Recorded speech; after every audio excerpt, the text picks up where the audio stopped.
Kita buka ibu-ibu. Bismillahirrahmanirrahim. Assalamualaikum warahmatullahi wabarakatuh. Innal hamdalillah, segala puji bagi Allah Subhanahu wa taala. Nahmaduhu wa nasta'inuhu wa nastaghfiruh. Kita memujinya, memohon pertolongan kepadanya, dan memohon ampunan atas segala dosa dan kesalahan kita kepada Allah Subhanahu wa taala. Wa na'udzu billahi min syururi anfusina wa min sayyiati a'malina. Dan kita berlindung kepada Allah Subhanahu wa taala dari keburukan jiwa-jiwa kita dan amal-amal kita selama ini. Man yahdihillahu fala mudhillalah. Ketahuilah ibu-ibu yang dirahmati Allah Subhanahu wa taala, ketika Allah Subhanahu wa taala telah menakdirkan hambanya dalam hidayah dan petunjuk Allah Subhanahu wa taala, maka tidak ada satupun makhluk di permukaan bumi ini yang mampu menyesatkan dari jalan Allah Subhanahu wa taala. Wa man yudlil fala hadiyalah. Demikian pula ketika Allah Subhanahu wa taala telah menggariskan, mentakdirkan hambanya dalam kesesatan, faliyudzubillah, kita memohon perlindungan kepada Allah Subhanahu wa taala. Maka tidak ada satupun makhluk di permukaan bumi ini yang mampu memberikan petunjuk, yang mampu memberikan hidayah kepadanya, siapapun mereka, baik orang-orang yang mereka cintai, orang-orang yang terdekat, orang tuanya, putra-putrinya, keponakannya, pamannya, teman dekatnya, gurunya, dan selainnya, tak akan mampu memberikan petunjuk kecuali telah diizinkan oleh Allah Subhanahu wa taala. Asyhadu an la ilaha illallah wahdahu la syarikalah wa asyhadu anna Muhammadan abduhu wa rasuluh. Kita bersaksi bahwa tidak ada sesembahan yang berhak disembah dengan benar kecuali Allah Subhanahu wa taala yang tidak ada sekutu baginya. Dan kita bersaksi bahwa Muhammad sallallahu alaihi wa ala alihi wasallam, beliau adalah hamba dan utusannya. Allahumma salli wa sallim wa barik ala Muhammad wa ala ali Muhammad. Wa ba'du, wa qala Allah azza wa jalla fil Qur'anil azim, a'udzu billahi minasy syaithanir rajim. Ya ayyuhalladzina amanu taqullaha haqqa tuqatih wa la tamutunna illa wa antum muslimun. وقال يا أيها الذين آمنوا اتقوا الله وقولوا قولا سديدا يصلح لكم أعمالكم ويغفر لكم ذنوبكم ومن يطع الله ورسوله فقد فاز فوزا عظيما. Awalan, yang pertama, ibu-ibu yang dirahmati Allah Subhanahu wa taala, nasykurullah azza wa jalla. Tentu yang pertama kita memanjatkan syukur kepada Allah azza wa jalla, alladzi qad a'tana nikmatan wasi'atan, nikmatan katsiratan, di mana pada pagi yang mulia ini Allah Subhanahu wa taala alhamdulillah senantiasa memberikan nikmat yang begitu luas buat kita semua, memberikan nikmat yang begitu banyak kepada kita semua, nikmat yang tidak terhitung, sebagaimana Allah Subhanahu wa taala sampaikan, wa in ta'uddu ni'matallahi la tuhsuha. Jika kalian ingin menghitung nikmat yang Allah Subhanahu wa taala berikan kepada kalian, la tuhsuha, niscaya kalian tidak dapat menghitungnya. Hatta najtami'u fi hadzal makan al-mubarakah insyaallah taala. Najtami'u fi hadhihi al-fursah al-jamilah al-mubarakah insyaallah taala. sehingga dengan nikmat yang Allah Subhanahu wa taala yang telah diberikan kepada kita, kita dikumpulkan di tempat, di kesempatan yang mudah-mudahan diberkahi ini insyaallah taala. Yang kedua, salawat dan salam semoga senantiasa terlimpah pada suri tauladan kita Nabiullah Muhammad sallallahu alaihi wasallam. Mudah-mudahan kita termasuk bagian orang-orang yang akan mendapatkan syafaat di hari kiamat kelak. Baik ibu-ibu ini rahmatullah subhanahu wa ta'ala, mengawali pertemuan di pagi yang mulai ini setelah kita memuji Allah Subhanahu wa taala, maka yang kedua ya, untuk ibu-ibu mungkin pada hari ini, pada pagi yang mulai ini pertemuan perdana ibu ya, dan pertemuan perkenalan, karena saya menyampaikan ya kepada ketua panitia ibu atau yang menghubungi saya, hari ini adalah kajian untuk dicoba dulu ibu ya. Jangan sampai nanti sudah dicantumkan rutin walaupun sudah beredar ya, namun kemudian mungkin ya untuk penyampaian ya dan seterusnya dari saya pribadi mungkin kurang berkenan di hati ibu-ibu semua. Dan ini bukan hanya di sini ibu-ibu ya, di tempat-tempat yang lain pun ketika saya diminta, saya mohon izin untuk ya, bukan coba-coba ya kayak caplang gitu. Bukan, tapi memang demikian yang seharusnya ya. Saya udah punya prinsip demikian, biar nanti tidak jika ada sesuatu yang mungkin ingin disampaikan sehingga nanti enak. Baik ibu-ibu rahmatullah subhanahu wa ta'ala, pertemuan di hari ini yang alhamdulillah kita masih berada di bulan apa ini ibu-ibu? Muharram, salah satu dari bulan haram. Bulan Muharram termasuk salah satu bulan haram, yaitu bulan yang disucikan oleh Allah Subhanahu wa ta'ala, bulan yang dimuliakan oleh Allah Subhanahu wa ta'ala. Sebagaimana ibu-ibu bisa mendapatkan keterangan ini di surat At-Taubah ayat 36, ketika Allah Subhanahu wa ta'ala berfirman, A'udzu billahi minasyaitonir rajim, inna iddatash syuhuri indallahi 12 syahra fi kitabillahi yawma khalaqas samawati wal ard minha arba'atun hurum. Sesungguhnya jumlah bilangan bulan-bulan yang disitakan oleh Allah Subhanahu wa taala jumlahnya adalah 12 syahra. Berapa ibu? 12 bulan. Fi kitabillahi yawma khalaqas samawati wal ard, yakni bulan-bulan tersebut ada di ketentuan Allah Subhanahu wa taala ketika Allah Subhanahu wa taala menciptakan langit dan bumi ini. Allah Subhanahu wa taala menyebutkan dari 12 bulan tersebut minha arba'atun hurum, ada 4 bulan yang Allah Subhanahu wa taala sebutkan termasuk bulan-bulan yang haram, bulan-bulan yang istimewa.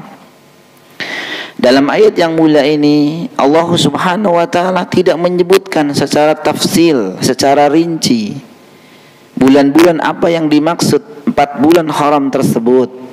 Namun disebutkan, ditafsirkan oleh Nabi kita Muhammad sallallahu alaihi wasallam dalam hadis yang diriwayatkan Imam Al-Bukhari dan Imam Muslim dalam kitab sahihnya. Salasatun, beliau sallallahu alaihi wasallam menyebutkan salasatun mutawaliyatun. Salasatun mutawaliyat, 3 bulan berturut-turut. Dan beliau sallallahu alaihi wasallam menyebutkan Zulqa'dah wa Zulhijjah wal Muharram, yaitu bulan Zulqa'dah, Zulhijjah dan bulan Muharram. Ya, dan kemudian yang satu lagi Rajab Mudhar, alladzi baina Jumada wa Sya'ban atau kama qala Nabi sallallahu alaihi wasallam. Yang satu lagi adalah bulan Rajab yang terletak di antara bulan Jumadal Akhir dan bulan Sya'ban. Dari 4 bulan yang disebutkan oleh Nabi sallallahu alaihi wasallam, alhamdulillah kita sedang berada di dalamnya. Kenapa dinamakan bulan haram, ibu-ibu? Apa keistimewaan yang diberikan oleh Allah Subhanahu wa taala di bulan-bulan haram?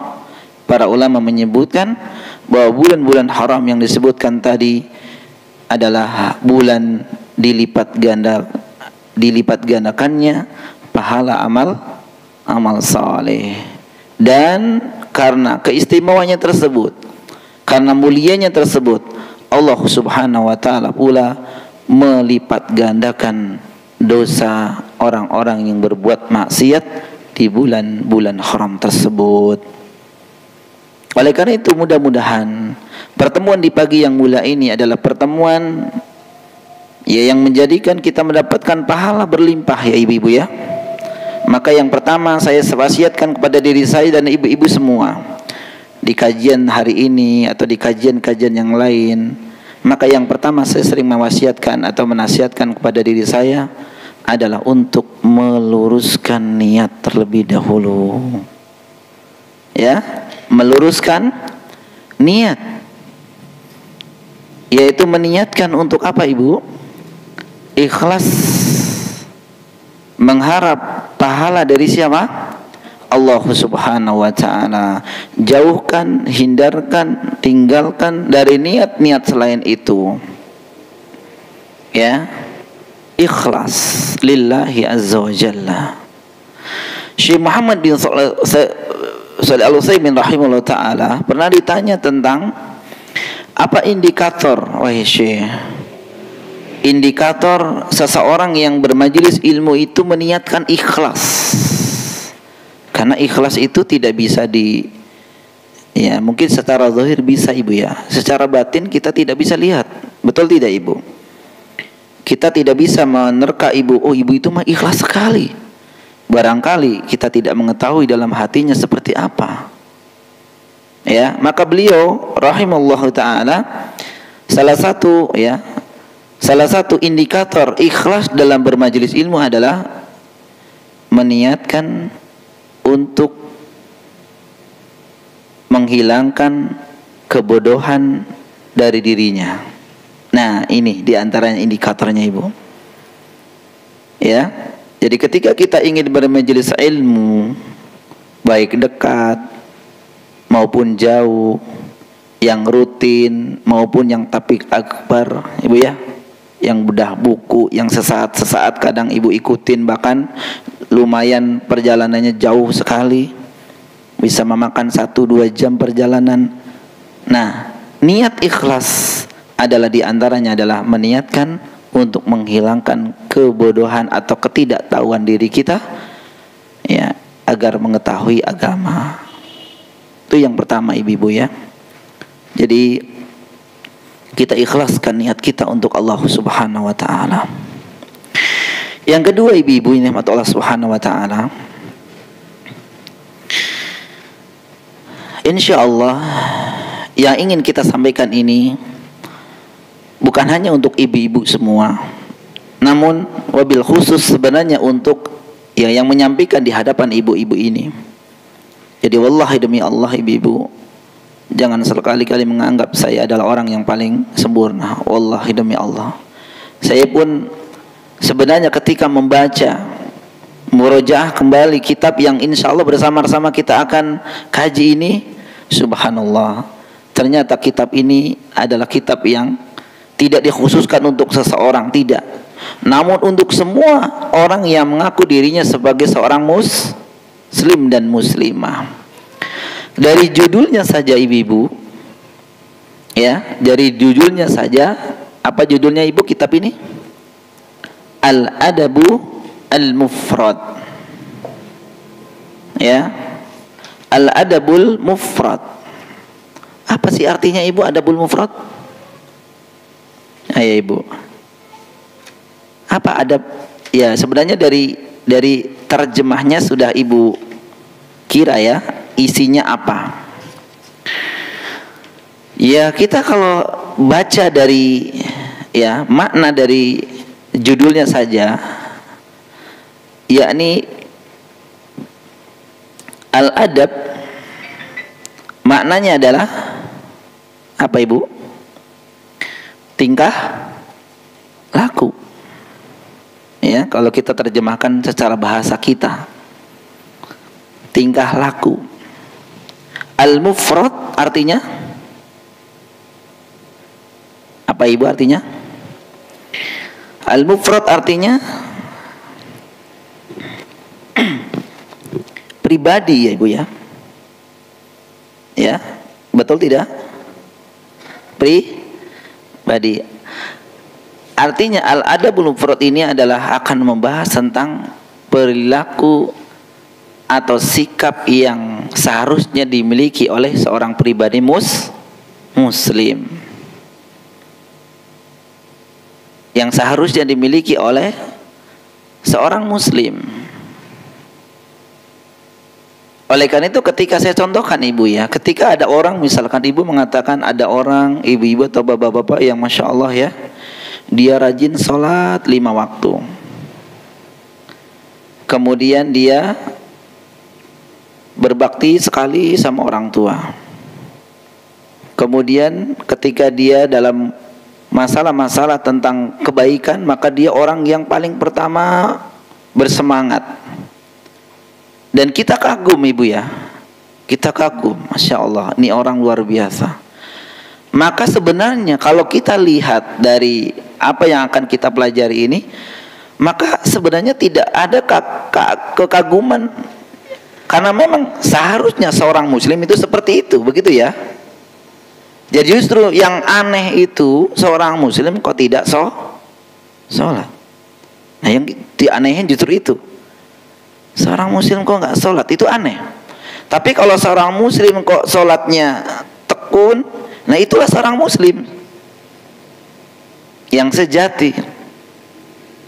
Ya, maka kita kembalikan ya, seharusnya seorang muslim, kita semua ibu-ibu memiliki sikap dan sifat perilaku yang akan kita pelajari bersama-sama. Maka kita berdoa kepada Allah Subhanahu wa taala memohon keberkahan dari setiap pertemuan yang insya Allah kita akan lakukan bersama-sama Ibu ya. Yang kedua Ibu, kitab yang mulai ini ditulis oleh siapa? Al-Imam Al-Bukhari rahimahullahu taala, yang Ibu sering mendengar ya. Mendengar beliau rahimahullah ta'ala disebut nama-namanya. Subhanallah. Maka pertanyaannya ibu-ibu mengenal beliau rahimahullah ta'ala? Mengenal Ustadz. Beliau kan yang memiliki kitab yang sampai hari ini sebagai rujukan. Bahkan para ulama ya menyatakan bahwa kitabnya beliau itu adalah kitab tersahih kedua setelah Al-Quran. Yaitu kitab apa Ibu? Sahih Bukhari. Sahih Bukhari. Bagaimana tidak ibu-ibu ini dirahmati Allah Subhanahu wa taala, ketika ya insya Allah sedikit saya akan gambarkan bagaimana berkenalan dengan beliau dulu. Jangan sampai kita ya membaca bukunya tapi tidak kenal yang menulis. Ya.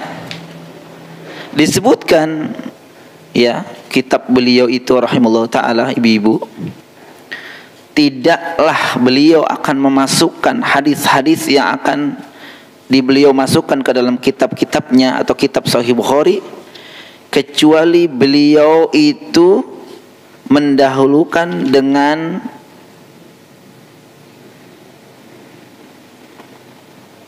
salat 2 rakaat terlebih dahulu.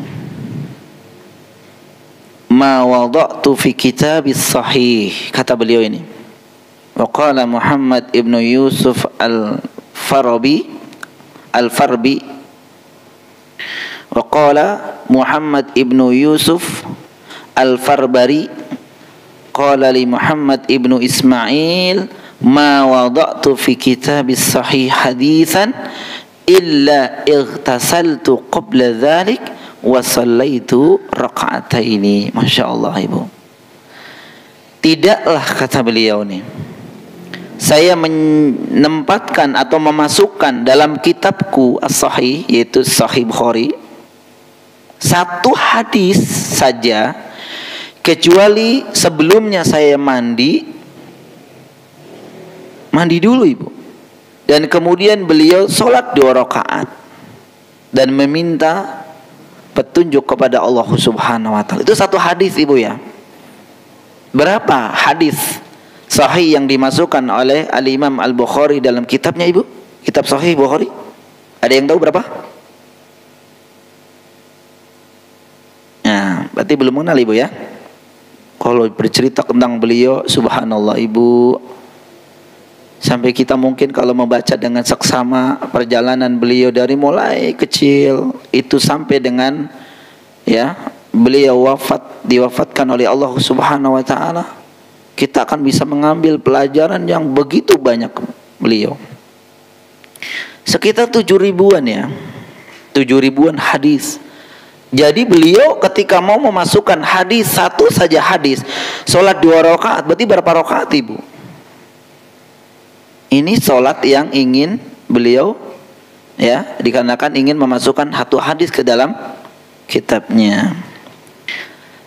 Baik, sedikit kita berkenalan dengan muallif rahimahullah ta'ala, yaitu penulis buku yang mulia ini yang di hadapan ibu-ibu semua, yakni yang dikarang oleh Al-Imam Al-Bukhari rahimahullah ta'ala. Imam Al-Bukhari, nama aslinya siapa ibu? Di sini ada enggak? Di buku ibu ada? Nah, iya, jadi kalau baca buku dari muqaddimahnya mungkin ya. Jangan langsung ke materinya ibu ya.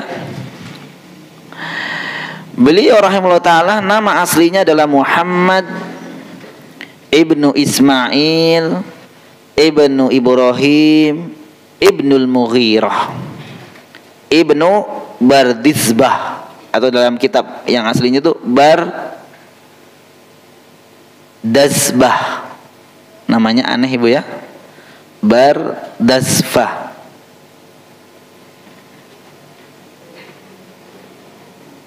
Itu namanya aslinya dari siapa?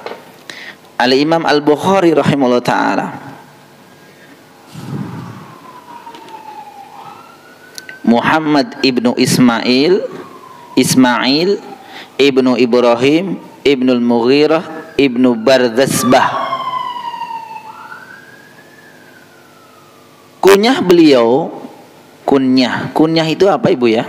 Nama panggilan. Ya, dan ini nama panggilan kunyah itu disunahkan oleh Nabi SAW. Beliau Nabi SAW memiliki kunyah siapa ibu? Abu apa? Nama Nabi SAW itu memiliki kunyah siapa? Nabi Muhammad. Abu Qasim. Makanya tidak boleh menamai Qasim ya ibu ya. Tidak boleh menamai anak kita Qasim. Kenapa? Nanti ibu dipanggil Ummu Qasim, suami ibu dipanggil Abu.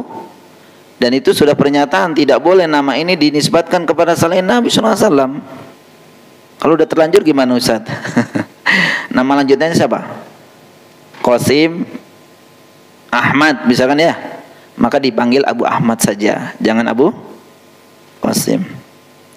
Nama kunyah beliau adalah Abu Abdillah. Ya, kunyah beliau adalah Abu Abdillah.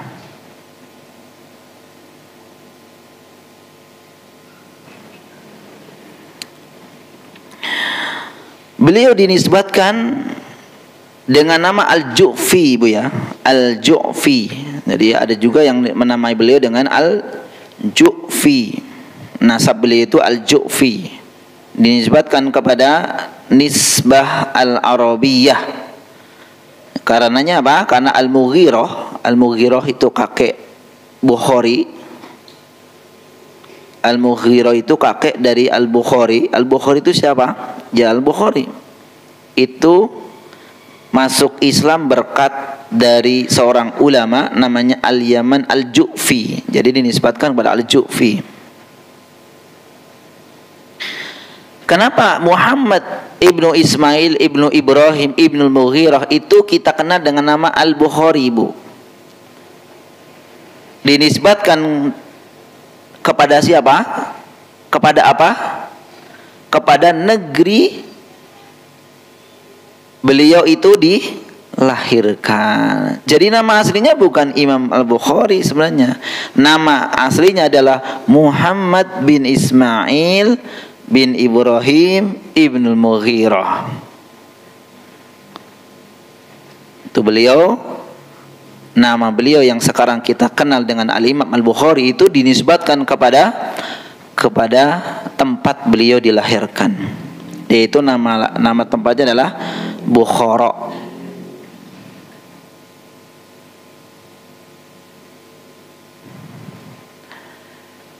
Sedikit mengenai kehidupan kecil beliau ini, Ibu. Jadi biar nanti mengenal dulu ya. Tak kenal maka kenalan. Ibu ya, tak kenal maka kenalan. Jadi bukan tak sayang. Siapa yang bilang gak sayang? Iya, memang betul. Ibu akan mengenal seorang ulama. Bahkan ibu akan sayang kepada Nabi SAW. Bagaimana sayang kalau ibu tidak mengenal? Ya, bagaimana ibu akan sayang, ibu akan cinta kalau ibu kita tidak mengenalnya. Baik, masa beliau kecil ibu-ibu, itu beliau dididik dari keluarga yang berilmu juga.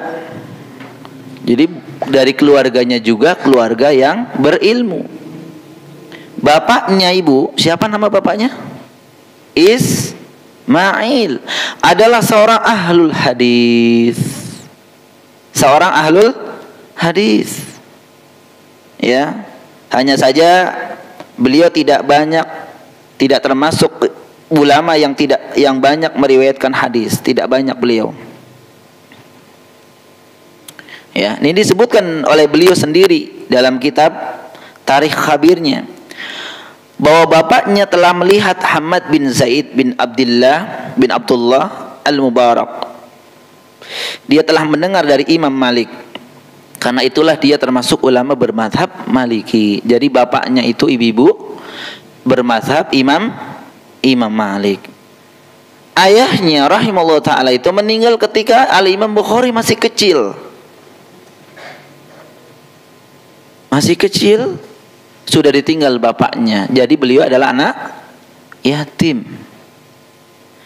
Kemudian tentu ketika ayahnya rahimahullah ta'ala meninggal, maka diasuh sepenuhnya oleh siapa? Ibundanya. Diasuh oleh ibundanya. Dan ini Masya Allah ibu-ibu ini rahmat Allah subhanahu wa ta'ala. Ketika ibu sering mendengar Al-Imam Al-Bukhari, Imam Al-Bukhari disebutkan ternyata diasuh oleh seorang ibu, maka memang kita bisa mengambil ibrah ibu-ibu ini rahmat Allah subhanahu wa ta'ala, bahwa keberhasilan seorang anak itu 90% itu terletak dari didikan siapa? Ibu. Kalau ibunya sering marah-marah, anaknya juga benar nggak, Bu? Enggak juga, Ustadz. Oke, baik. Kalau enggak berarti ibu pendiam. Tapi anak saya kok jadi enggak pendiam, Ustadz ya? Ya, Masya Allah. Didikan agama ibunya itu mempengaruhi sekali. Namun ibu-ibu ini rahmatullah subhanahu wa ta'ala, ketika ayah beliau rahimahullah ta'ala meninggal, itu meninggalkan harta yang berkecukupan. Nah, ini mungkin bedanya. Karena memang beliau adalah orang yang kaya raya ibu-ibu, meninggalkan harta yang banyak, artinya cukuplah untuk menghidupkan Bukhari kecil, Muhammad bin Ismail kecil. Namun ibu-ibu ini rahmatullah subhanahu wa ta'ala, bahwa harta yang dimiliki oleh abinya tersebut, bapaknya tersebut, itu bukan dari harta yang haram, bukan dari harta yang haram, yang subhat.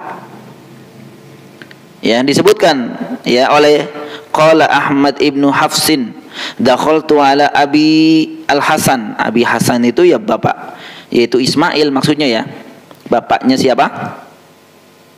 Al-Bukhari, walida Abi Abdillah, bapaknya Abu Abdillah. Ya, bapaknya Abdullah, ya bapaknya Imam Bukhari. Inda mautihi, ketika detik-detik kematian dari ayahnya tersebut. Faqala, maka beliau mengatakan begini, la a'lamu min mali dirhaman min haramin wala dirhaman min syubhatin. Saya tidak mengetahui satu dirham pun dari hartaku. Ini kata siapa? Kata ayahnya Al-Bukhari.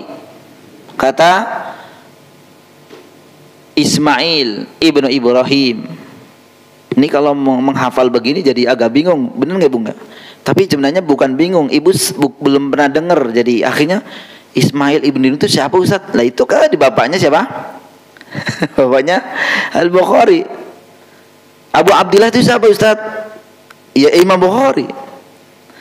Anaknya Abu Abdillah maksudnya apa? Bapaknya Abu Abdillah maksudnya apa? Bapaknya Imam Bukhari. La a'lamu min mali dirhaman min haram, kata bapaknya Al-Imam Al-Bukhari. Saya tidak mendapatkan satu dirham pun dari hartaku itu dari barang-barang yang haram. Begitu juga tidak ada satu pun yang saya dapatkan dari satu dirham pun hartaku yang diambil atau didapat dari yang subhat. Subhanallah. Maka dengan harta yang dimiliki oleh ayahnya yang diwariskan kepada istri dan putranya ini, maka dipergunakan oleh Al-Imam Bukhari untuk menjadi wasilah atau media untuk menyibukkan dirinya dalam menuntut ilmu. Nah, ini Bu ya. Dan ini bisa diambil ibrah juga ibu-ibu. Ketika menuntut ilmu, ketika melaksanakan ibadah khususnya menuntut ilmu, ternyata butuh apa? Butuh apa, Ibu? Butuh dana. Butuh dana. Jadi misalkan ya, ibu-ibu harus menyediakan kitab, beli, ya. Itu memang sebuah resiko. Ketika kita ingin berjuang, pasti harus ya mengorbankan salah satu dari yang kita punya, yaitu apa? Harta kita. Dari rumah ibu ke sini, menaik mobil, naik motor, bensin habis. Apalagi sekarang bensin ngantri, Bu ya. Tapi ibu tidak memikirkan, biarkan itu menjadi bahan atau menjadi wasilah kebaikan bagi saya. Dan ini juga ibu-ibu rahimani wa rahimakumullah, ketika seseorang ingin menuntut ilmu, maka tentu di antara yang dikorbankan, diperjuangkan itu dari hartanya. Maka jangan bakhil ketika ingin menuntut ilmu. Baik, ketika menginjak 16 tahun ibu-ibu rahmatullah subhanahu wa ta'ala, dia bersama ibu dan kakaknya. Jadi beliau punya kakak ya. Beliau punya kakak ibu. Itu pernah tinggal di kota Mekah, bahkan dekat dengan Baitullah,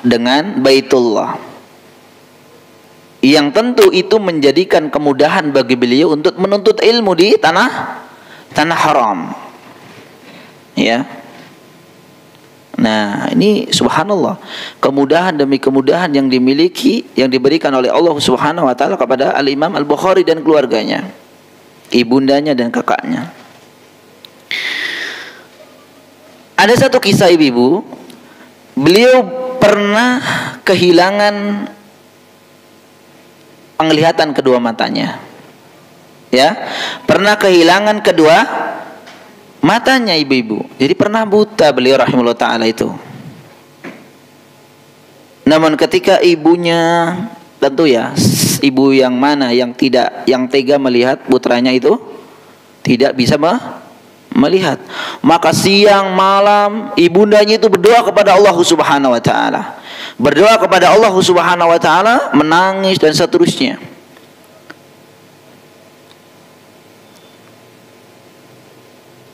Maka alhamdulillah berkat doa dari ibunya, doa yang ikhlas, doa yang begitu semangat, maka Allah Subhanahu wa taala menyembuhkan Al-Imam Al-Bukhari. Qala Muhammad ibn al-Fadli al-Balaghi, "Dhahabat 'ainan Muhammad ibnu Ismail fi sigharihi, fara'at walidatuhu fil manami Ibrahim al-Khalil alaihissalam, faqala laha, ya hadhihi qad raddallahu ala ibnik basaruhu likasrati bukaiki aw kasrati du'aiki." Masya Allah. Fa asbahna wa qad raddallahu alaihi basarahu. Subhanallah. Ini disebutkan oleh Muhammad ibnul Fadli rahimahullah ta'ala. Zahabat aina Muhammad ibnu Ismail fi sigharihi. Jadi waktu kecil Al-Imam Al-Bukhari rahimahullah ta'ala itu telah pernah hilang. Zahabat aina, kalau diterjemahkan pergi matanya. Matanya bukan pergi, maksudnya apa? Penglihatannya itu. Iya, jadi kalau ibu terjemahin tuh jangan kok dahabat aina nih, kemana Ustaz mata beliau gitu.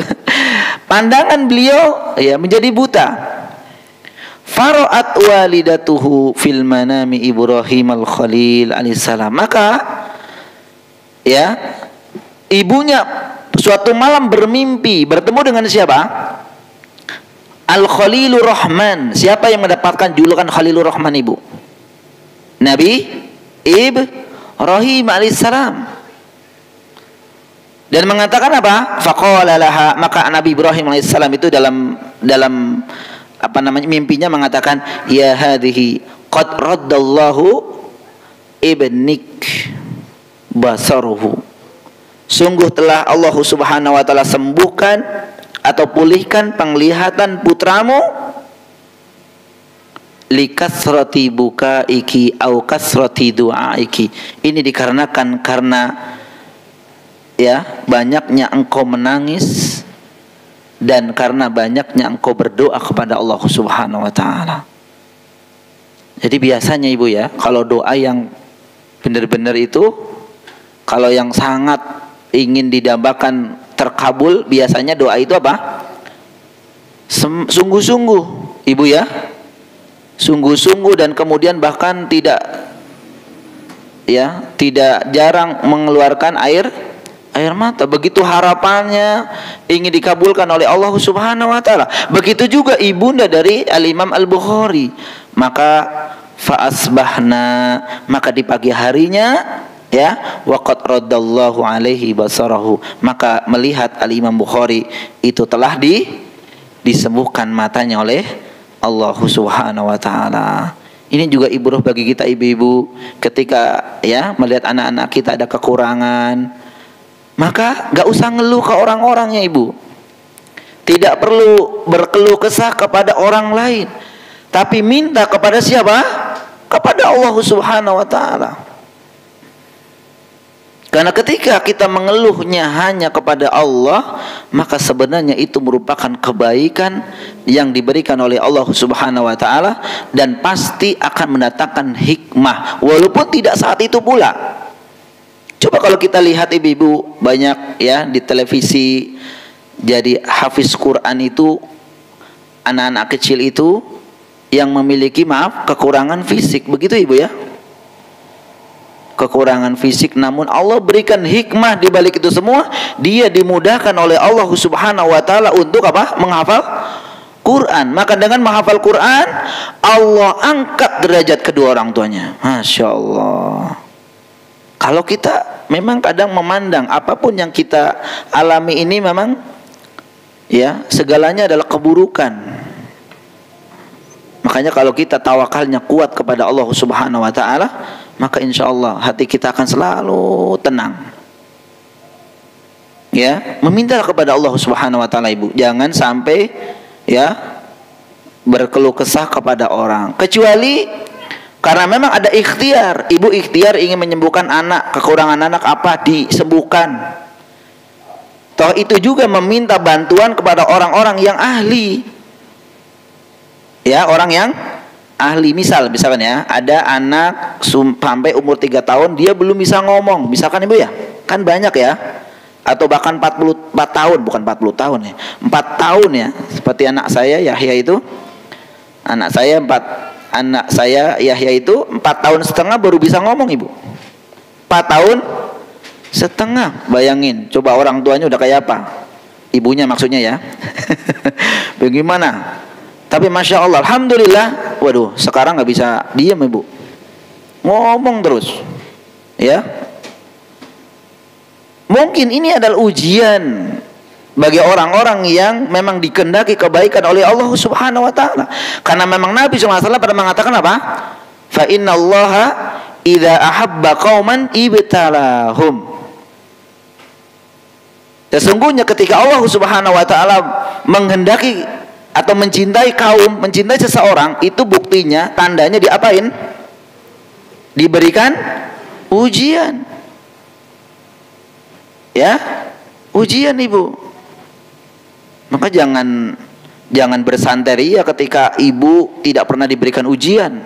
Justru dipertanyakan, ibu kok bukan kita minta diuji ibu ya, bukan minta sakit, bukan minta apa, bukan. Tapi kalau toh kok nggak ada banget, ini kebangetan nih.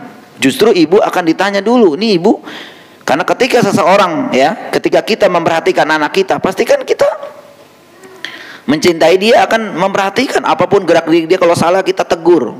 Coba kalau dibiarin saja, mau ngapain ke anak saya silakan, berarti ibu nggak sayang sama dia sebenarnya kalau seperti itu.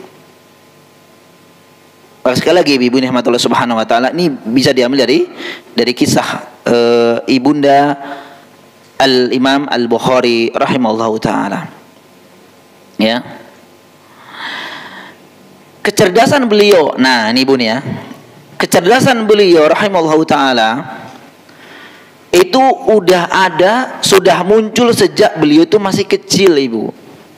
Jadi kalau kita lihat anak-anak kita ibu ya, kan ada kecerdasan tuh. Umur 3 tahun udah bisa menghafal. Itu keutamaan yang diberikan oleh siapa? Oleh Allah Subhanahu wa taala.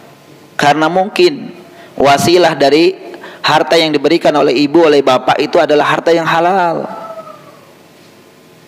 Harta yang diberikan ibu sama bapak kepada putra putri ibu itu harta halal. Sehingga apa? Putra putri ibu itu bertumbuh berkembang itu dengan baik. Nah, begitu juga Al-Imam Al-Bukhari. Allah Subhanahu wa taala menganugerahkan kepada beliau rahimahullah ta'ala itu hati yang cerdas, pikiran yang tajam, daya hafalannya sangat kuat. Sedikit sekali orang-orang yang memiliki kelebihan pada zaman itu. Pada zaman itu sedikit sekali orang yang memiliki kelebihan seperti yang diberikan oleh Allah kepada Al-Imam Al-Bukhari rahimahullah ta'ala.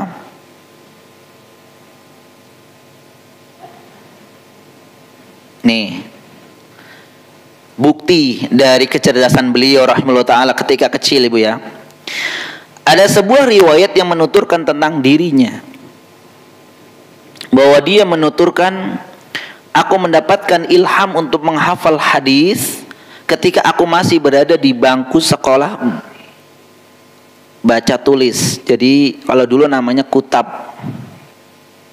Ya, namanya apa? Kutab. Sekarang juga ada ibu ya, kutab bermunculan ya. Kutab yaitu sekolah baca tulis, membaca, menulis Al-Quran. Maka Muhammad bin Abi Hatim bertanya kepadanya. Ada seorang ulama bertanya kepada siapa? Kepada Al-Imam Bukhari. Pertanyaannya apa? Berapa umurmu? Maka dia menjawab 10 tahun atau mungkin kurang dari itu ya, 10 atau 11 tahun. 10 tahun itu kelas berapa ibu? kelas 3 atau 4 ya. Kelas 3 atau kelas 4. Ya masih kecil. Kemudian setelah lulus dari sekolah, kata Imam Bukhari rahimahullah taala mengatakan, setelah saya lulus sekolah aku pun bolak-balik ya, bolak-balik untuk menghadiri majelis-majelis hadis yang ada pada itu para ulama alul hadis.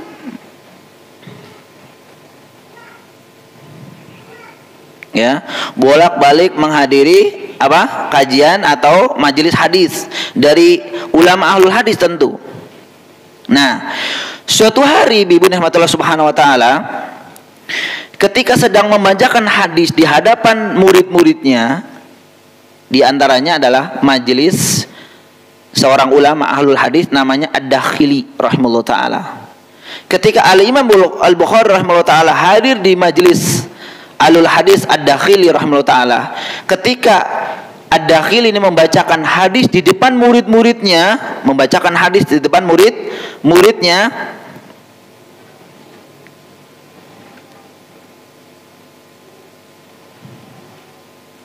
maka Ad-Dakhili berkata seperti ini, membacakan hadis seperti ini. Sufyan meriwayatkan dari Abu Zubair dari Ibrahim. Sufyan meriwayatkan dari Abu Zubair dari Ibrahim. Maka Al-Imam Bukhari menyelanya. Menyelanya itu apa maksudnya, Bu? Menyela ketika dibacakan Sufyan meriwayatkan dari Zubair dari Ibrahim. Maka disela oleh Al-Imam Bukhari, kecil waktu itu. Apa diselahnya? Sesungguhnya Abu Zubair tidak meriwayatkan dari Ibrahim. Jadi mengatakan begini Al-Imam Bukhari, sesungguhnya Abu Zubair itu tidak meriwayatkan dari Ibrahim. Yang tadi Ad-Dakhili mengatakan apa? Sufyan meriwayatkan dari Abu Zubair dari Ibrahim. Tapi Imam Bukhari mengatakan Abu Zubair tidak meriwayatkan dari Ibrahim. Maka seketika itu Ibu, dia dihardik. Kalau dihardik itu diapain, Bu? Diapain dihardik? Ya, mungkin dengan kata-kata atau ya. Lalu aku berkata kepadanya, maka Al-Imam Bukhari mengatakan, ya, ketika dihardik itu balik mengatakan, Al-Imam Bukhari mengatakan pada Ad-Dakhili, kembalilah kepada sumber aslinya jika kamu punya. Seperti itu. Coba buka lagi sumber aslinya kepada siapa? Ulama ahlul hadis namanya Ad-Dakhili rahimahullah taala. Coba dicek lagi kalau bahasa kita. Kalau kamu punya tapi. Maka ketika itu Ibu, Ad-Dakhili kembali kepada atau melihat kitab aslinya, yaitu kitab Az-Zubair.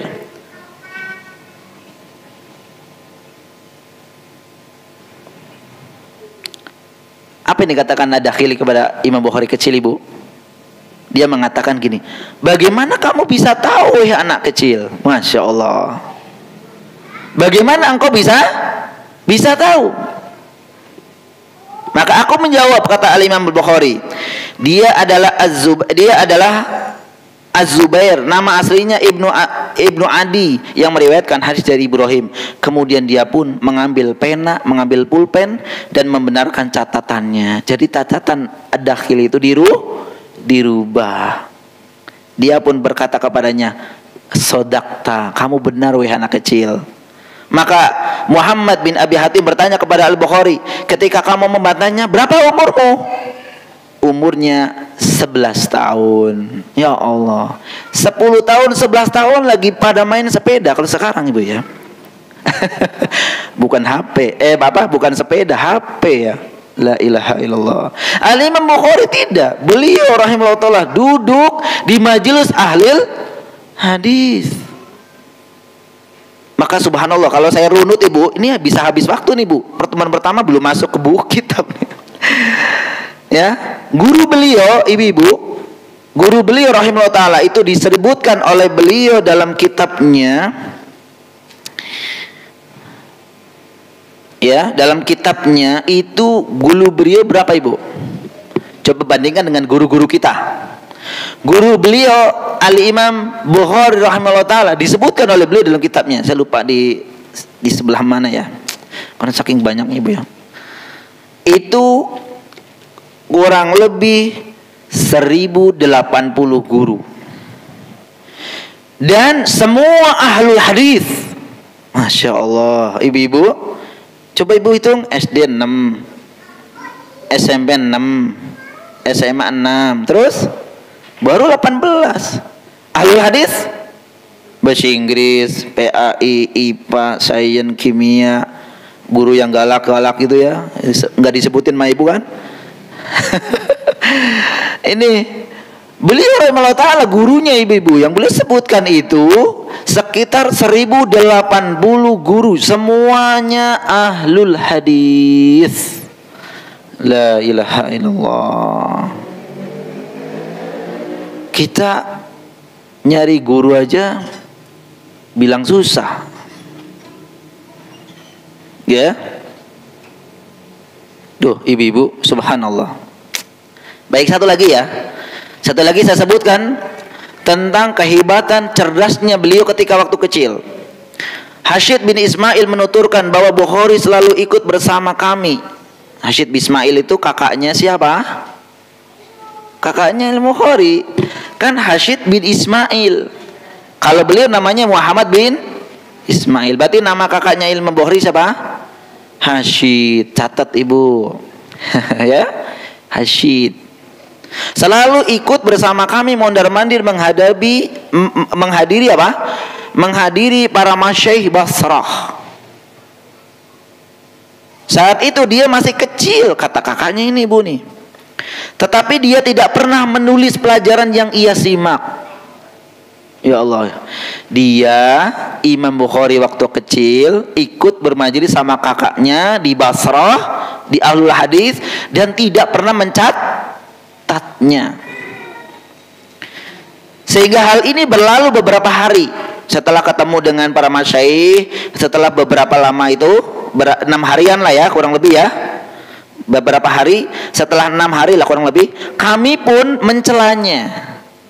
Kami pun mencelanya. Siapa kami itu? Kakaknya. Kalau mencela itu bahasa mungkin bukan mencela ya. Apa sih namanya ya? Iyalah, begitu ya. Maka Al-Imam Bukhari menjawab seperti ini bu. Menjawab celaan dari teman-temannya ini. Kalian telah banyak mencela saya, kata Imam Bukhari. Maka tunjukkanlah kepadaku hadis-hadis yang telah kalian tulis. Nah, bu, ini Imam Bukhari terhadap orang yang mencelanya gimana? Coba sebutkan hadis-hadis yang telah kalian tulis. Maka kami pun, kata Hashid, mengeluarkan catatan-catatan kami. Dibacain yang telah dicatat oleh ya kakaknya dan selainnya, itu dibacain hadis-hadis yang dicatatnya. Namun ternyata ibu, kenapa kemudian Imam Bukhari gimana? Setelah selesai ibu ya, setelah selesai catatan yang dicatat oleh kakaknya dan selainnya, maka Al-Imam Bukhari menambahkan lagi hadis-hadis yang tidak sempat dicatat oleh mereka. Disebutkan lagi. Berapa yang disebutkan kira-kira ibu? Berapa yang disebutkan oleh Imam Bukhari di luar catatan yang dicatat oleh kakaknya dan teman-temannya itu yang mencelanya tadi? Jadi kalau si kakaknya udah menyebutkan, teman-temannya udah menyebutkan an abi dan seterusnya sampai selesai nih bu ya, catatannya habis dibacain. Kemudian apa? Al-Imam Bukhari menambahkan lagi hadis-hadis yang tidak dicatat oleh mereka sebanyak 15.000 hadis. Berapa ibu?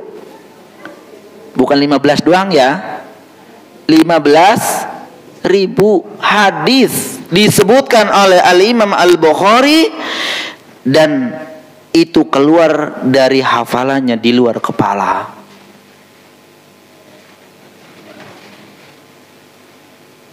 Maka kata Hashid bin Ismail begini, maka akhirnya kami pun mengklarifikasi catatan-catatan kami dengan berpedoman kepada hafalan Al-Imam Al-Bukhari. Subhanallah. Ini kehebatan beliau rahimahullah ta'ala. Ayo ibu melayang kemana nih kalau udah cerita seperti ini? Makanya tadi saya sampaikan, kalau ibu nggak kenal Imam Bukhari nanti Bagaimana ini? Bisa saja ada orang yang menyepelekan. Orang menyepelekan Imam Bukhari. Kenapa? Nggak kenal. Belum kenal bagaimana karakter beliau.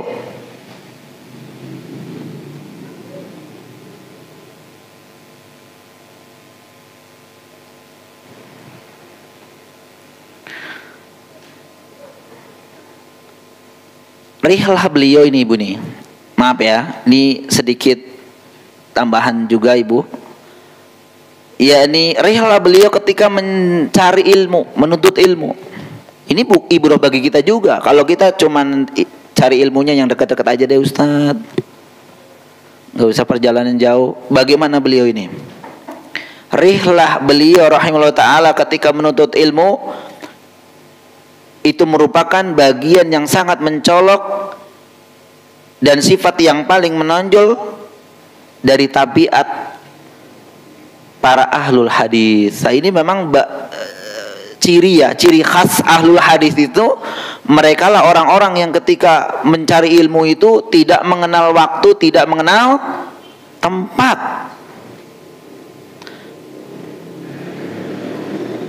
Karena beliau memang ahlul hadis, maka beliau mengikuti sunnah pendahulunya, mengikuti sunnah para guru-gurunya yang merupakan ahlul hadis. Beliau rahimahullah ta'ala tidak puas dengan hanya menyimak hadis dari penduduk negerinya saja, ibu-ibu.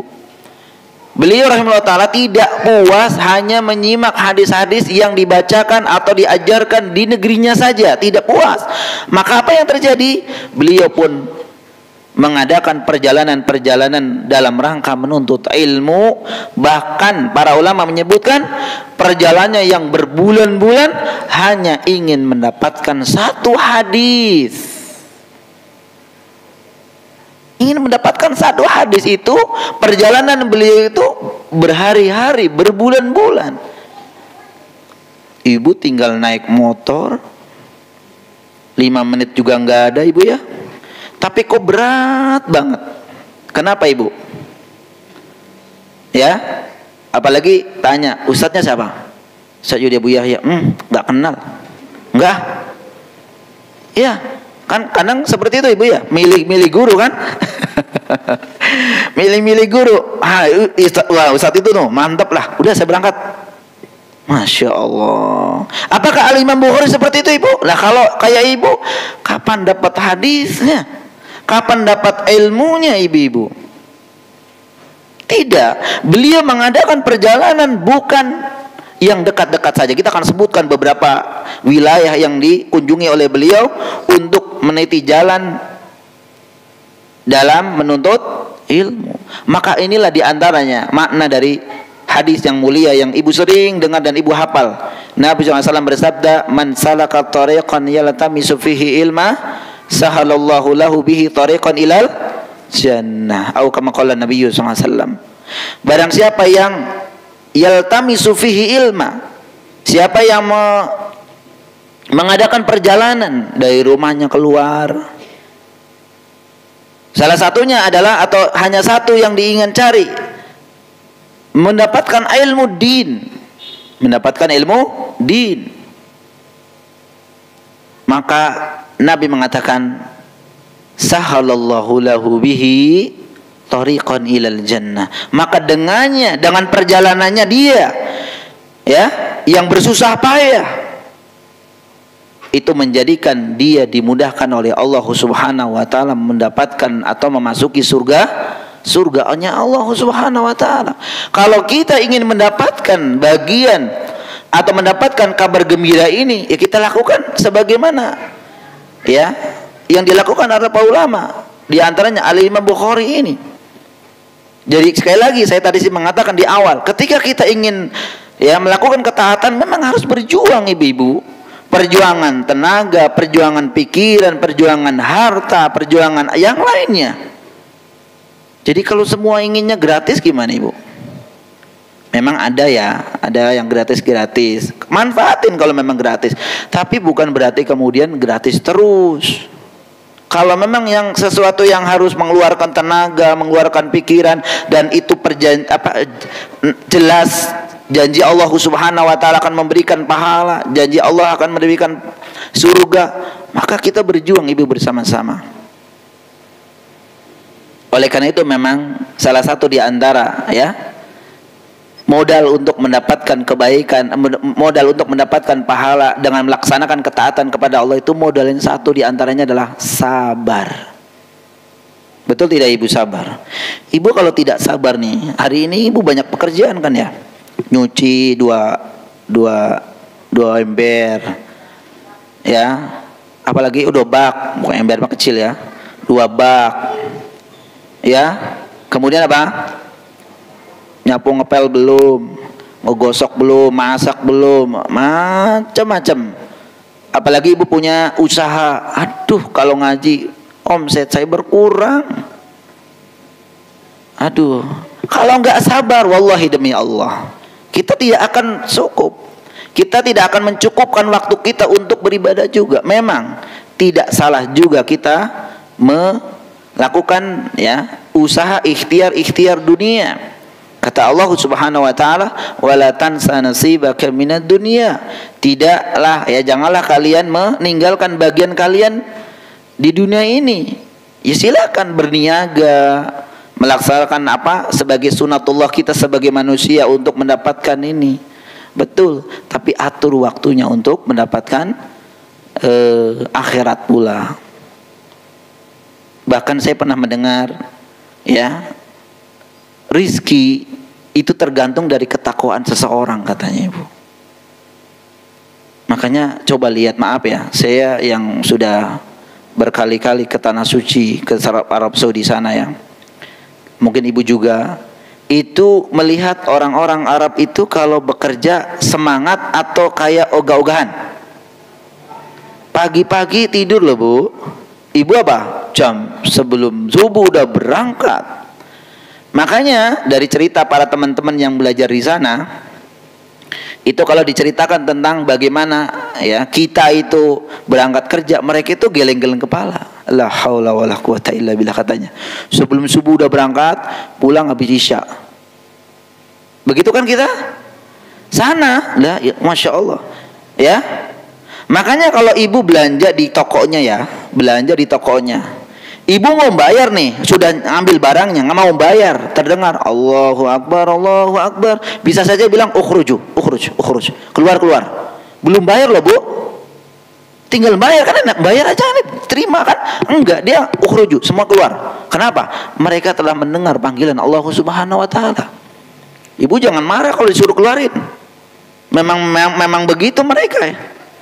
Kalau udah panggilan Allah Subhanahu Wa Taala berdering, mereka akan sami'na wa ata'na. Kalau kita mah tanggung,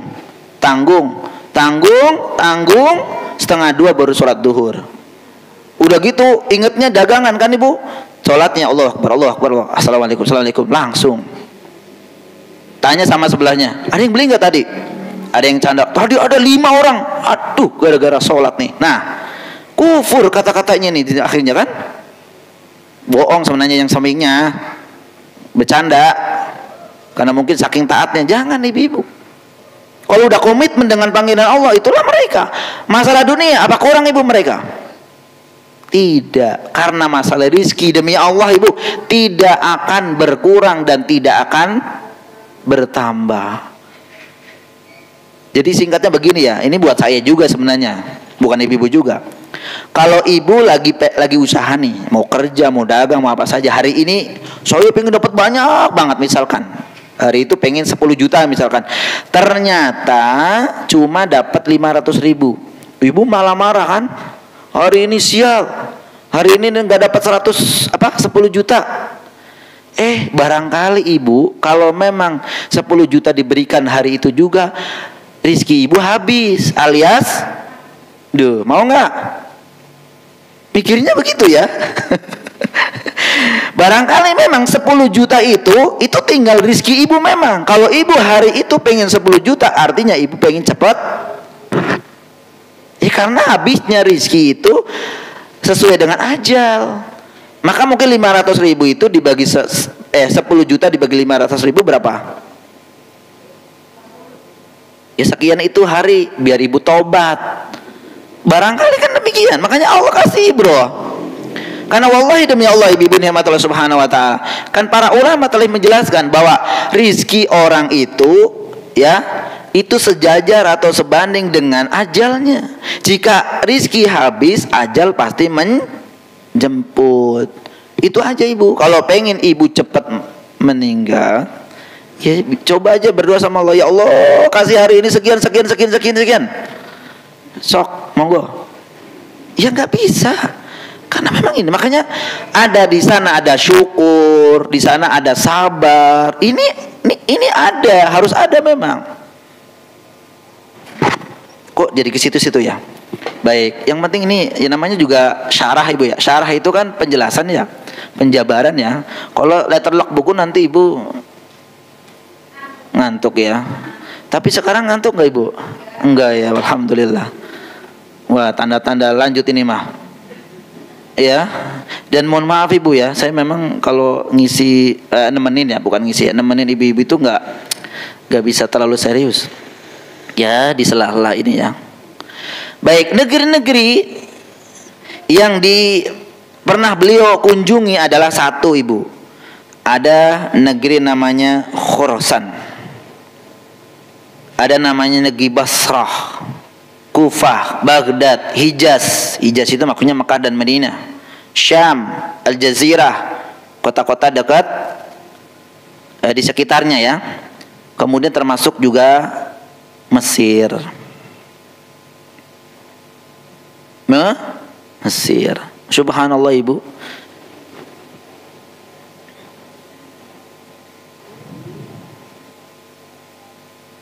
Baik. Yang tadi disebutkan guru-guru beliau menuturkan, aku telah menulis dari sekitar 1080 guru dan semuanya ahlul hadis. Tadi disebutkan ya. Di antara guru-guru Al-Imam Al-Bukhari, Abu Asim, An-Nabil, Maki bin Ibrahim, Muhammad bin Isa, Ubaidullah bin Musa, Muhammad bin Salam, Ahmad bin Hanbal. Al-Imam Ahmad bin Hanbal guru beliau ya. Ishaq bin Mansur dan masih banyak lainnya. Dan ibu-ibu, beliau juga memiliki murid-murid yang begitu banyak, dan semuanya murid beliau itu ahlul hadis. Masya Allah. Ibu ada yang seorang guru, ada punya murid yang sudah jadi guru, ada ustadz. Masya Allah ya. Iya.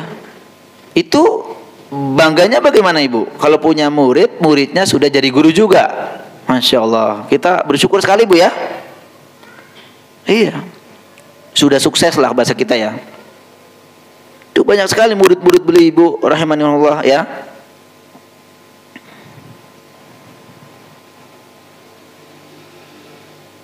Dan selainnya termasuk ini persaksian para ulama terhadap beliau. Ya, persaksian para ulama terhadap beliau itu sangat banyak sekali. Para ulama yang memberikan kesaksian atas keilmuan Al-Imam siapa? Al-Bukhari. Di antaranya mereka dari kalangan guru-gurunya, dari teman-temannya yang sejalan seperiode dengan beliau. Adapun periode setelah beliau meninggal Bukhari itu juga ada yang memuji beliau. Karena nama beliau itu bersemayam dalam renung hati kaum muslimin. Ya ibu ya. Karena nama beliau itu bersemayam dalam renungan hati kaum muslimin. Bahkan dari kalangan orang yang awam juga memuliakan beliau, mempersaksikan atas keagungan dan kemuliaan beliau. Ini diantaranya ya, Abu Bakar bin Uzaimah telah memberikan kesaksian terhadap Imam Bukhari dengan mengatakan, di kolong langit ini tidak ada orang yang lebih mengetahui hadis selain Muhammad bin Ismail bin Ibrahim bin Mughirah rahimahullahu ta'ala. Subhanallah. Ini yang mengatakan ulama ibu ya. Kalau mengatakan orang awam aja ibu bangga, betul nggak? Kalau ibu dikatakan ini, wah anaknya itu tuh hebat, kemarin tuh juara balap karung. Itu aja ibu udah bangga kan?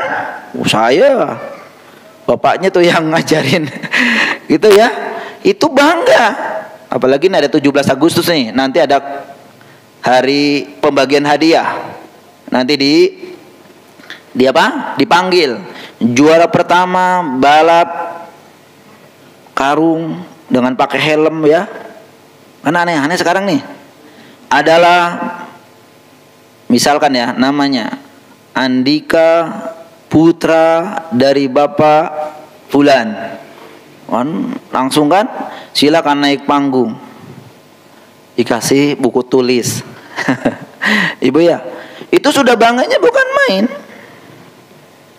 Nah, ini cuma begitu. Masalah yang maksudnya mubah ya. Abdan bin Utsman Al-Marwazi berkata, aku tidak pernah melihat dengan kedua mataku seorang pemuda yang lebih mendapatkan basirah dari pemuda ini. Saat itu ditunjukkan ke arah Al-Imam Bukhari. Qutaibah bin Sa'id menuturkan, aku duduk bermajelis dengan para ahlul fikih, orang-orang zuhud dan ahli ibadah, tetapi aku tidak pernah melihat semenjak aku dapatkan semenjak aku dapat mencerna ilmu orang yang mengerti mencerna ilmu orang yang seperti Muhammad bin Ismail. Dia adalah sosok yang pada zamannya seperti Umar di kalangan para sahabatnya. Subhanallah.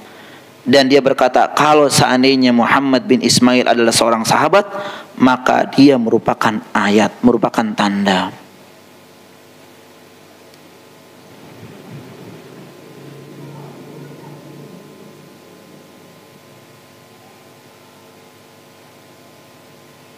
Imam Ahmad bin Hanbal rahimahullah ta'ala mengatakan, Khurasan tidak pernah melahirkan orang seperti Muhammad bin Ismail. Berarti mengagungkan, satu-satunya memang yang memiliki keahlian dan kecerdasan itu beliau dalam di Khurasan.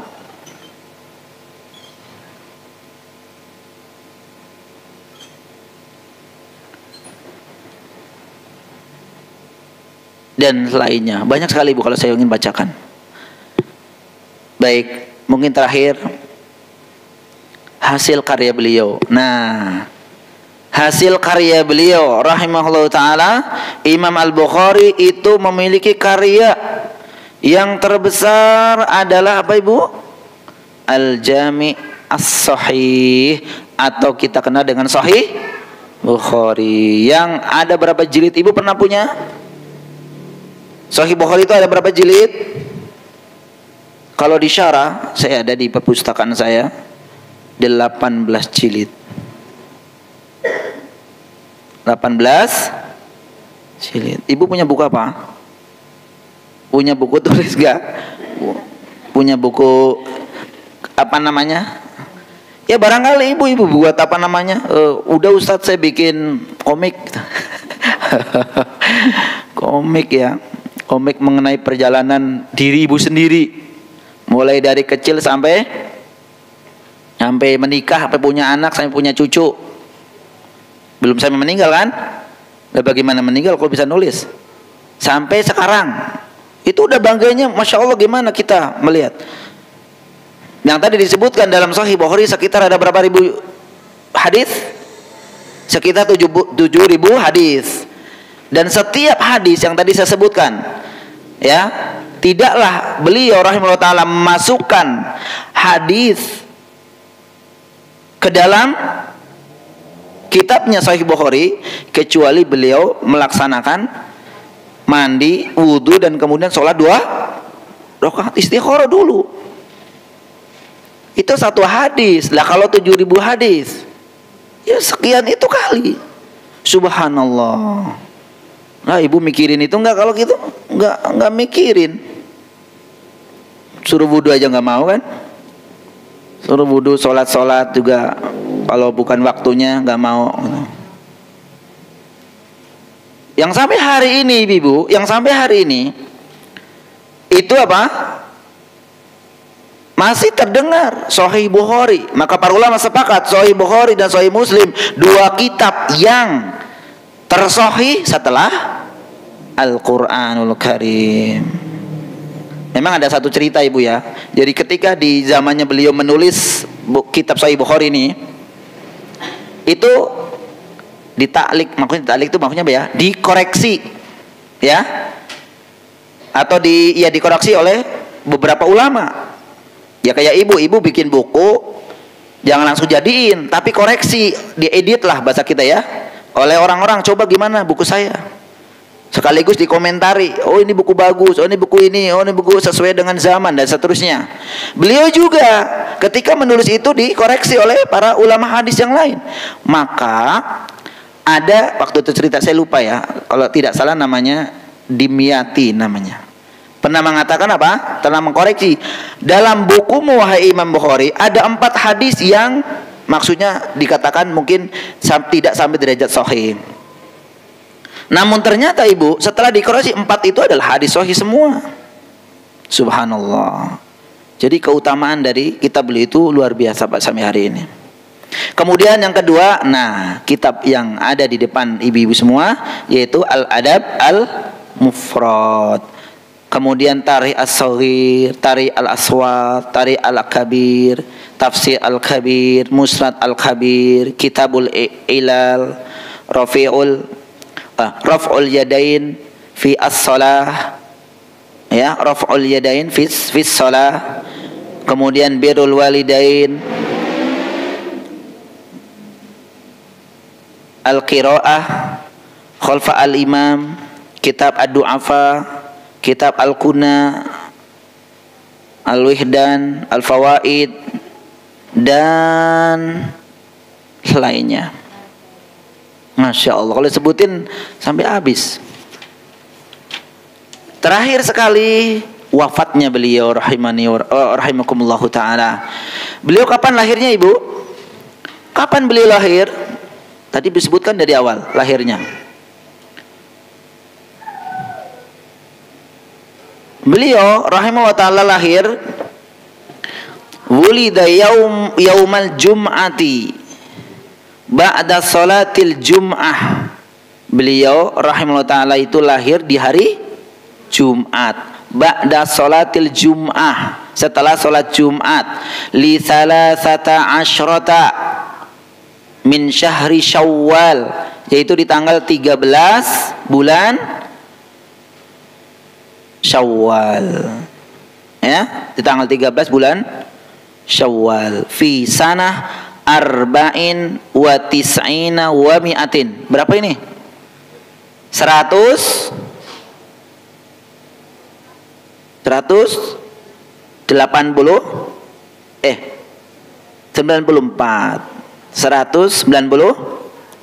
Hijriah. Dan wafatnya beliau kapan?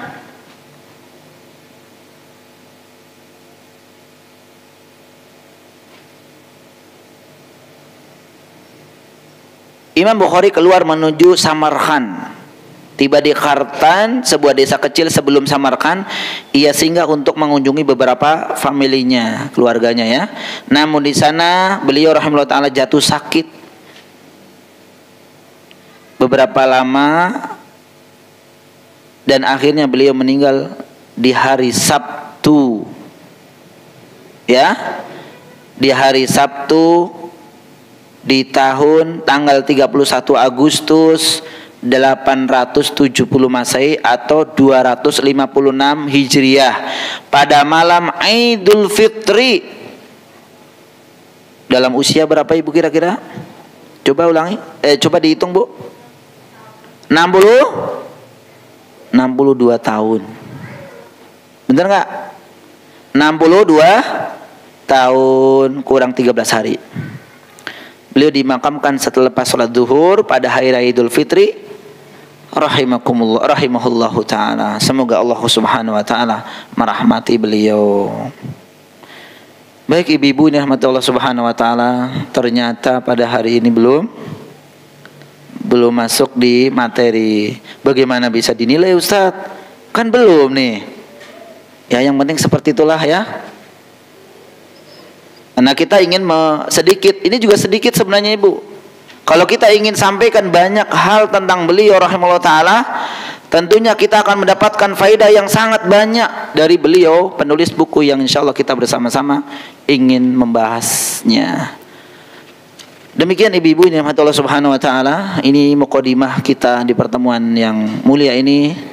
Mudah-mudahan tapi insya Allah ibu-ibu tidak ini ya, karena memang kalau kita lihat apa yang kita akan bahas ini kita banget gitu Bu ya.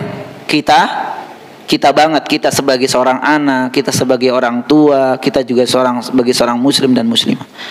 Baik, demikian ibu-ibu yang Allah subhanahu wa ta'ala, pertemuan di perdana di pagi mulia ini. Mudah-mudahan apa yang disebutkan ya menjadi ibu bagi kita, dan yang kita sebutkan juga bukan orang yang sembarangan ibu ya, tapi orang yang masya Allah ya memiliki kemuliaan. Bahkan kalau kita sampaikan lagi Bu ya, jadi ada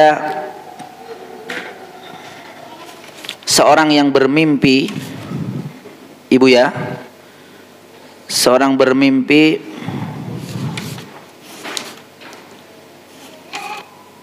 bertemu Nabi SAW. Bertemu siapa? Nabi SAW. Dan kemudian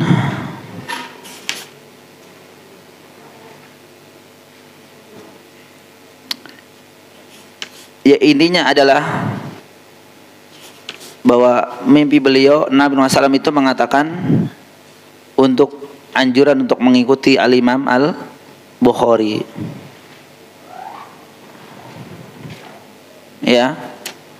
Kalau orang dimimpin oleh ulama dan kemudian mimpinya ketemu Nabi, subhanallah ibu ya, seperti Syekh Al-Albani rahimahullah ta'ala, masih ada rekamannya sebenarnya. Pernah ada yang menelpon beliau di sebuah pertanyaan itu, yang ini membuat Syekh Al-Albani rahimahullah ta'ala itu menangis begitu berseduh ya, seduh ya, saking ininya.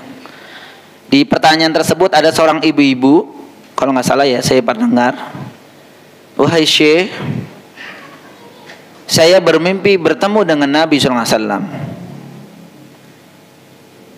Dan Nabi SAW ditanya oleh ibu ini, oleh perempuan ini, ya Rasulullah, siapa yang saya ikuti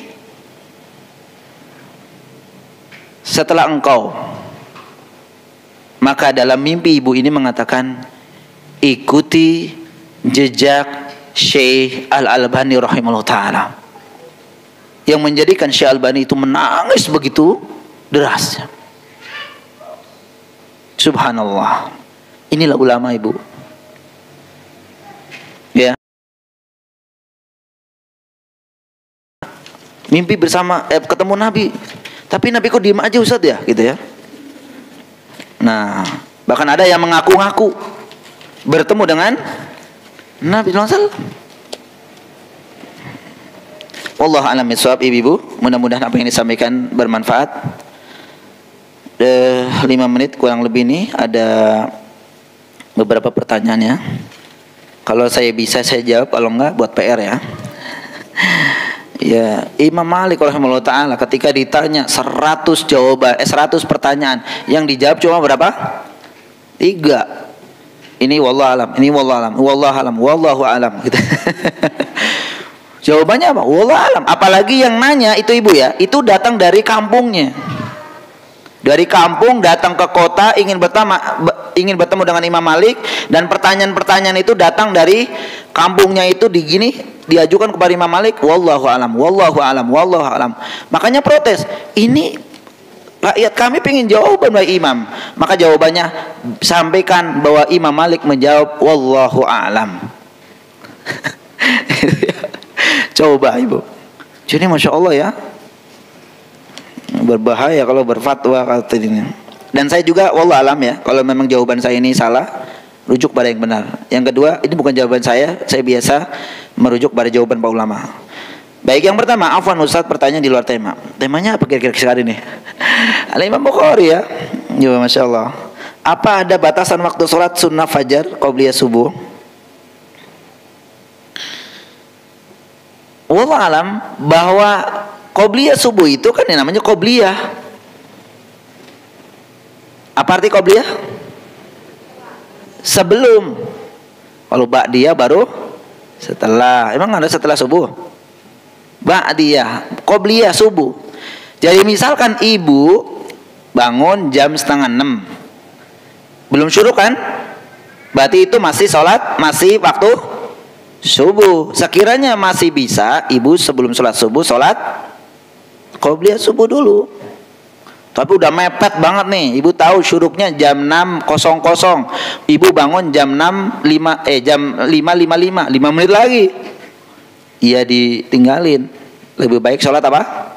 Subuh langsung. Jadi wallahu a'lam bishawab, yang disebut batasan sini maksudnya yang penting belum sholat subuh gitu. Dan ini pun akan kita bahas kemungkinan ya, karena di hadis pertama itu diantaranya adalah mengenai sholat ya. Nah, nanti kita rinci insya Allah waktu-waktu sholat itu kapan ya. Wallahu a'lam bishawab, jawaban saya seperti itu. Yang kedua ibu, Afan Ustadz, bolehkah kita berdoa memohon sama Allah untuk ditambah rizkinya lagi, minta diberi kesehatan selalu, dan doa seperti itu sedang kita sudah diberikan rizki kesehatan sama Allah? Apakah kita termasuk orang yang tidak mensyukuri nikmat Allah? Tidak ibu, sehat, rizki sudah ditentukan oleh Allah Subhanahu Wa Taala. Begitu ibu ya. Namun tetap kita harus minta, jangan nunggu. Contoh, saya bertanya, ibu kalau lapar apa yang ibu lakukan? Nyari makanan, nyari di sini mau beli atau masak, nyari. Jangan diem aja. Nanti juga kalau takdir Allah datang makanan juga akan datang, gak bisa. Ya, jangan. Tapi harus ada ikhtiar dengan doa dan meminta. Kemudian untuk menjaga kesehatan bagaimana? Olahraga, makanan-makanan yang sehat. Demikian ibu. Jadi boleh-boleh saja. Bahkan harus meminta kepada Allah Subhanahu Wa Taala. Wallahu a'lam bishawab. Bagaimana tetap istiqomah menuntut ilmu dan tipsnya agar tetap semangat menuntut ilmu? Baik ibu-ibu dirahmati Allah Subhanahu Wa Taala, istiqomah itu merupakan anugerah Allah Subhanahu Wa Taala yang sangat besar, ya mungkin tidak diberikan kepada setiap orang. Namun harus menempuh usaha, ya, menempuh usaha. Maka tipsnya banyak banget ibu. Yang pertama nih ibu, saya sampaikan nih. Yang pertama, selalu iringi atau awali semua ibadah termasuk menuntut ilmu itu dengan niat yang kuat ibu. Dengan niat yang, jangan niat-niatan. Bu, mau umroh nggak? Pengen Ustaz. Nah, niat yang kuat ibu ya, itu akan melahirkan yang kedua, iltizam, tekad yang kuat juga, artinya dilakukan. Jadi kalau bukti dari niat yang kuat itu biasanya melahirkan ikhtiar, tekad kuat, maksudnya dilakukan itu amalan. Itu ibu, yang kedua. Makanya tadi saya sampaikan ya, ibu udah haji belum? Belum. Mau haji nggak? Niat sih Ustadz, niat. Niat yang kuat, niat itu ada dua, kuat atau niat-niatan. Kalau semua kaum muslimin kalau ditanya ke tanah suci pasti akan bilang niat. Tapi niat kuat nggak? Nah itu berbedanya adalah niat yang kuat akan melahirkan tekad. Itu bentuknya apa? Nabung, ya. Niat tapi nggak pernah ada ikhtiar, gimana kira-kira? Ngarepin yang gratis, lagi-lagi gratis lagi, jangan. Ya. Yang ketiga, ketika sudah melaksanakan ibu ya, hari ini saya harus berangkat taklim saya. Nah, yang ketiga harus sabar. Kenapa ibu? Pasti di tengah-tengah perjuangan kita itu ada halangan, ada ujian. Betul tidak ibu? Betul. Sudah ibu udah niat banget besoknya ngaji. Ibu udah mandi, udah pakai pakaian yang paling terbagus, dan kemudian mau berangkat, ada telepon, ada WA. Rujakan yuk. Ya, rujakan yuk gitu ya. Aku mau ngaji bu. Itu juga ada besok Kamis. Iya juga ya. Iya juga ya. Iya juga ya. Dilepas, kitabnya langsung ditaruh lagi. Kalau nggak sabar begitu. Tapi kalau sabar, maaf ya, insya Allah kapan-kapan lagi yang rujakannya ya.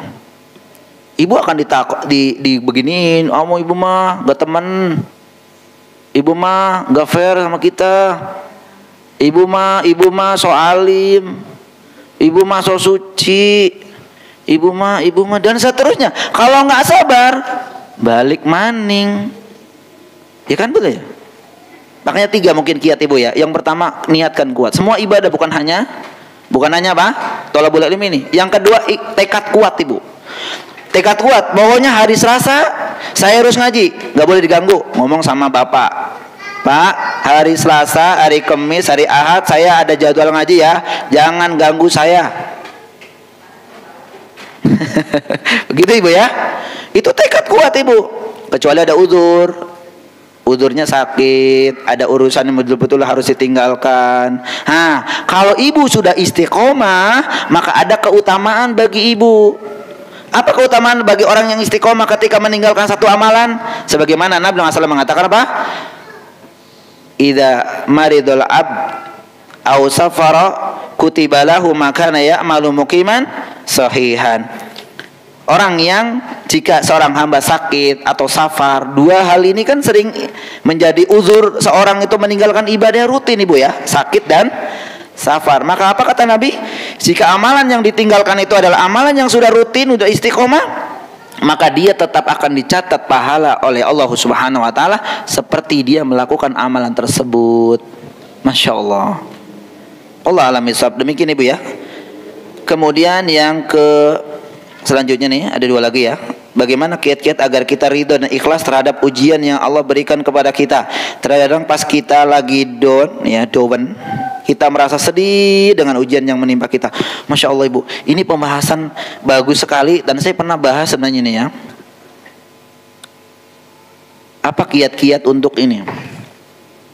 Di antaranya ya, yang pertama adalah agar kita ini ya, 1, yakini itu adalah penggugur dosa yang kita lakukan. Nah kita ibu jadi ngerasa kan, iya saya banyak dosa nih. Ya. Yang kedua, yakini bahwa itu adalah merupakan bagian tanda cinta Allah kepada kita. Karena tadi yang hadis yang disebutkan, innallaha idza ahabba qauman ibtalahum. Jika Allah Subhanahu wa taala itu cinta kepadanya suatu kaum, maka dibuktikan dari diberikan ujian. Yang ketiga, nah ini yang berat nih bu. Ketika diberikan ujian, bahkan bentuknya adalah azab, falidzubillah. Kita diazab oleh Allah. Kan gini, ada azab, ada ujian. Ibu bisa bedain dari apa? Ada ibu. Ya, saya lagi diazab apa lagi diuji nih? Kalau ibu kan biasanya aku lagi diuji nih. Ibu ngomong sama yang lain, diuji apa ibu? Duitnya hilang.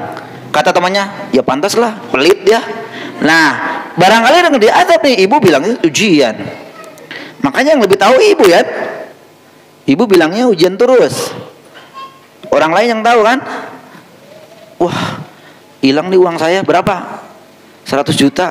Kata orang bilang, dia ngomong pelit tuh orangnya. Kalau ini malah disyukurin sama orang ya. Tapi walaupun itu azab, tetap itu merupakan kebaikan dari Allah. Dan apa dalilnya? Dalilnya adalah sebuah hadis yang disebut oleh Nabi SAW. Idza aradallahu bi 'abdihi al-khaira ajjala lahu al-uquba fid dunya, atau kama qala sallallahu alaihi wasallam. Ya, jika Allah Subhanahu wa taala menghendaki hambanya dalam kebaikan, itu buktinya adalah ajalalahul uqubah fid dunya, maka Allah akan segerakan azab dia di dunia. Karena jangan sampai ibu kita mengharapkan ya di azabnya itu nanti di akhirat, faliyudzubillah. Maka misalkan kehilangan atau apa saja yang itu mungkin ibu yakini, oh ya ini dari dosa saya nih, maka itu merupakan kebaikan, kasih sayang Allah Subhanahu wa taala. Ya. Dan selainnya ibu-ibu ya, dan memang ada beberapa hal yang disampaikan oleh para ulama, sikap kita terhadap musibah atau ujian itu seperti apa. Akan mudah-mudahan di waktu yang lain kita akan sampaikan. Terakhir ibu ya, bagaimana agar kita bisa mengontrol emosi saat anak yang pemarah. Saat anak yang pemarah, karena anak yang tidak bisa menurut kepada orang tuanya, dan bagaimana caranya agar tidak terpengaruh dengan lingkungan yang tidak baik. Ibu-ibu rahmatullah subhanahu wa ta'ala, para ulama menjelaskan karakter anak itu sebenarnya tidak jauh dari dari siapa? Dari orang tua. Bahkan kelakuan orang tua. Termasuk bapaknya. Maaf, termasuk nafkah bapaknya. Nafkah bapaknya. Maka diantaranya mungkin usaha atau ikhtiar kita ibu-ibu. Wah ini udah lebih ya. Adalah perbaiki kita dulu. Jadi kita kadang harus introspeksi ibu ya. Introspeksi. Ini anak saya kok begini ya. Coba lihat. Harta yang kita berikan kepada dia itu dari mana? Memang pengaruh Ustaz, sangat. Makanya saya sering sampaikan kepada bapak-bapak, memang yang langsung berhubungan dengan anak-anak itu ibu-ibu. Betul ibu ya? Yang nganter anak ibu, yang jemput anak ibu, yang ngurusin SPP juga ibu, yang kalau ada anak masalah juga ibu yang ngomel, kalau ada punya ibu segala macam. Ayahnya kerja. Ya makanya kalau disuruh pertemuan yang datang siapa? Ibu-ibu datang gitu kan. Nah bapak-bapak dari mana? Dari segi nafkah yang diberikan. Nafkahnya dari mana? Kalau nafkahnya itu adalah uang-uang subhat, falidzubillah, maka itu bisa berpengaruh pada anak-anak kita. Yang kedua ibu, ya, ya doa jangan putus tentu ya, untuk memiliki anak yang soleh dan soleha, jangan putus. Kemudian yang ketiga, ya kita berusaha, berdoa, dan kemudian juga usaha bagaimana mendapatkan anak-anak kita menjadi anak yang soleh dan soleha. Diajarin seperti apa? Seperti mungkin misalkan kalau ini disekolahkan di tempat yang islami, seperti itu ya. Dan kemudian juga ya secara ini secara psikologi ya, secara umur kita juga bisa mendampingi anak ya dari hal-hal tertentu yang mudah-mudahan menjadi motivasi anak itu nurut sama kita. Demikian ibu-ibu, wallahu alam bissawab atas jawaban-jawaban yang saya sampaikan, mudah-mudahan pas, dan kalau ada salahnya saya mohon maaf yang sebesar-besarnya. Dan saya cukupkan di pagi hari ini. Mudah-mudahan pertemuan kita selalu diberkahi oleh Allah Subhanahu wa taala. Kita akhiri pertemuan ini dengan doa penutup majelis. Subhanakallahumma wa bihamdika asyhadu an la ilaha illa anta astaghfiruka wa atubu ilaik. Assalamualaikum warahmatullahi wabarakatuh.